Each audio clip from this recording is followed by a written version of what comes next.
Marilyn Robinson's novel Gilead is written as a letter, a dying father writing to his young son, knowing he won't live to see him grow up.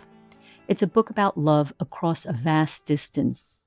There's a line in the book that resonates when a relationship is painful. The realization that for all our closeness, we are still, in many ways, unreachable to each other. That we're separated by spaces that, for whatever reason, can't be crossed. Most of us know the particular ache of that distance. There are relationships with a parent, a child, a spouse, where something essential has never been quite understood, where the gap never closed, where we simply learned to live alongside the distance. Parshat Korach is about that distance.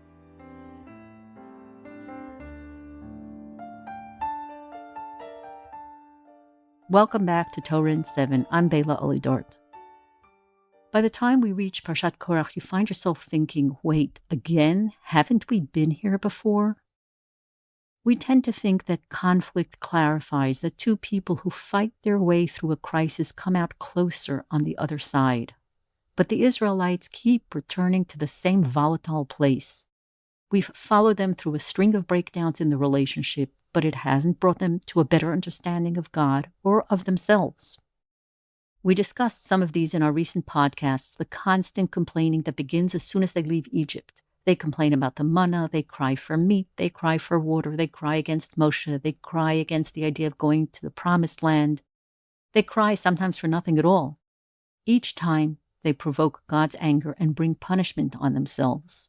And it's the same exhausting pattern: rebellion, divine anger. Moshe falls on his face. He intercedes with God on behalf of the people. He absorbs the friction from both sides until the crisis passes. And then it begins again. This is not a relationship of easy harmony. It's a relationship of constant grinding friction. And it's been like that from the beginning. And then it reaches a breaking point with Korach. The friction finally catches fire. Korach is a man of standing, and he uses his status to instigate a populist revolt. He brings 250 leaders with him to confront Moshe and Aaron. And he argues that since the entire community is holy, there's no need for hierarchy. There's no need for Moshe to be the leader or Aaron to be the high priest. Why, he asks, do you lift yourselves up above the congregation? Korach is simply taking the language of holiness, claiming that everybody is holy, and he uses it as a smokescreen for a power grab and for a way to drive a permanent wedge between the people and Moshe. And then the punishment comes. The earth literally splits apart. It opens its mouth and swallows Korach, his family, and his followers alive, pulling them down into the depths before the ground simply closes over them. It's the most awful punishment in the entire Torah. And after witnessing the earth itself settle the argument, you'd think the people would fall into stunned silence or deep collective reflection. You'd think this would be a turning point in the relationship. But the very next day, the people turn on Moshe and Aaron again. They don't offer silence or repentance. They hurl accusation at Moshe. You have killed the people of God, they say. And a plague breaks out.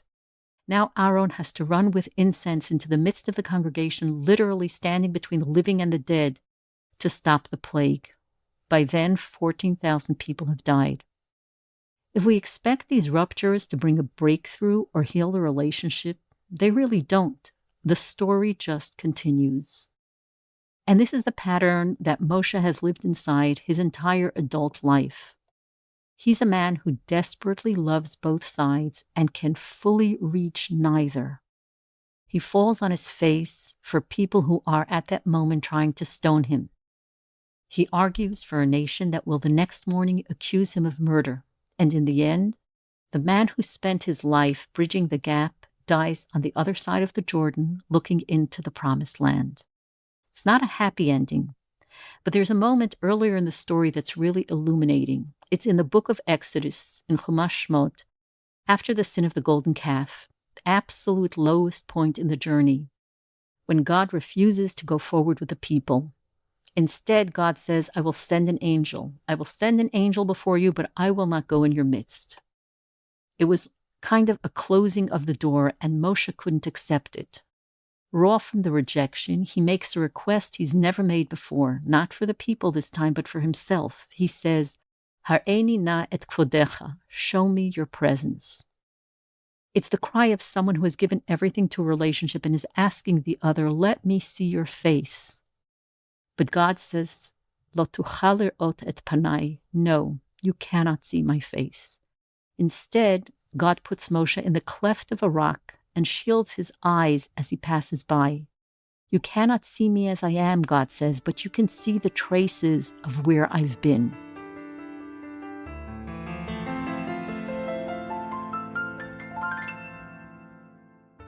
Of course, we can't compare the bond between Moshe and God or the people in God to a relationship between humans. But if we look at the mechanics of how they interact, there is a profound lesson here for any of us.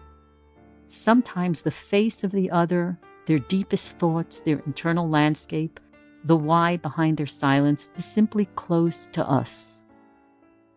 There are relationships like this, the ones where the gap is just there, where you've tried to fully understand the person you love, but they remain just out of reach.